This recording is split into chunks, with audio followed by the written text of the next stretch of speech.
Hey guys, my name's Logan. I'm the Education Events Manager here at Children's Museum Houston. We are in our Kidtropolis exhibit right outside of the vet clinic, sponsored by Houston Livestock Show and Rodeo. We are here for story time, sponsored by Pi Beta Phi Houston Foundation, and I am going to read The Goblin and the Empty Chair. This book is written by Mem Fox, and it is illustrated by Diane Dillon. The Goblin and the Empty Chair. In a time long past, in a land far away, there lived a goblin who had once seen himself reflected in a still pond. His reflection had frightened him so much, he decided to hide his face from the world forever, so as not to frighten anyone else. Do you see him burying his head in the table? He kept himself to himself, took care not to be seen, and spent many years alone.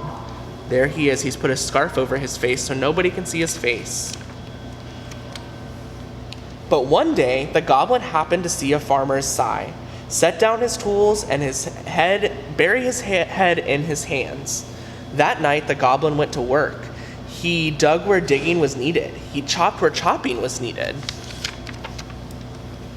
He painted where painting was needed and was careful not to be seen. There he is, painting the fence. But in spite of his care, the goblin was seen. The farmer, unable to sleep, stared out into the dark and watched without a word. The following day, on the very same farm, the goblin saw a woman sigh, set down her pail, and bury her head in her hands.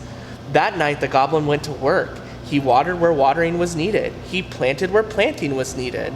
There he is, helping, planting the plants. He pruned where pruning was needed and was careful not to be seen. But in spite of his care, the goblin was seen. The woman, unable to sleep, stared into the dark and watched without a word. The following day, on the very same farm, the goblin saw a child sigh, set down her book, and bury her head in her hands. That night, the goblin went to work. He sat where sitting was needed. He soothed where soothing was needed. He stayed where staying was needed, and was careful not to be seen. There he is, taking very good care of the little girl. But guess what? It looks like she was awake.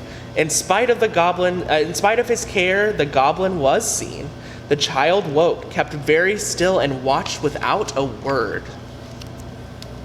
In the morning, the child, the woman, and the farmer sat silent at their table, staring at the chair that had been empty all winter. Finally, the woman set a place in front of the empty chair. The farmer filled a plate with food. The child opened the door, and they all waited. The goblin waited too and longed to join them, but he dared not show his face, lest it should frighten them away. So he stayed where he was. There he is, he's hiding behind that giant plant. At last the farmer sighed and rose from the table without a word. The woman followed, and the child made to follow as well.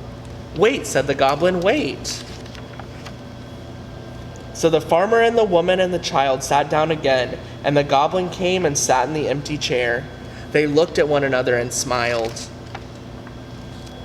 And they began to eat. Wasn't that fantastic? That book is all about how we can help each other out, and we can support each other despite our differences. It doesn't matter what we look like, what our jobs are. We all get to help each other out. I think that's a great message. Well, we'll see you guys very soon back here at Children's Museum Houston. This has been Logan with our story time, supported by Pi Beta Phi Foundation Houston. Have a great day. See you later.